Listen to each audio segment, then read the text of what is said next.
ఈరోజు మీరు జాగ్రత్త. ఈరోజు మనుషులు కుక్కలకు టైం గడుపుతారు. రాత్రి అవసరమైతే కుక్కలకి కట్టి పెడతారు, లేకపోతే తలుపు లాక్ చేసి పెడతారు. కుక్క దూరిపోతుంది, ఎగిరిపోతుంది కాబట్టి ఇంట్లో బౌండరీస్ కూడా వేస్తారు కుక్కలకి. తెలుసా ఈ రోజుల్లో ఇటు అటు వెళ్ళిపోకుండా బోర్డర్స్ వేస్తారు, బౌండరీస్. కానీ పిల్లలు మాత్రం రాత్రి అంటే నీ ఇష్టం, వెళ్ళమ్మా, వెళ్ళు, క్లబ్కి వెళ్తావు, వెళ్ళిరా, పర్వాలేదు, take your time, your big girl, all for you.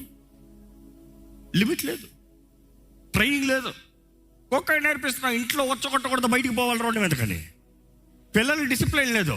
నువ్వు ఎట్లా అంటే అట్లా ఇంట్లోనే తెచ్చుకొని తాగుతావు, తాగు, నీతో కలిసి నేను కూడా తాగుతా. You care more about the pets than the children. That is the generation that we're living. ఈరోజు దేవుడు లెక్క అడుగుతాడండి. ప్రతి తండ్రిని లెక్క అడుగుతాడు, ప్రతి బిడ్డని లెక్క అడుగుతాడు, ప్రతి తల్లిని లెక్క అడుగుతాడు. ఈరోజు మన జీవితంలో ఆయన వాక్య నియమం ఎంత ముఖ్యమనేది విలువ తెలుస్తుందా మీకు?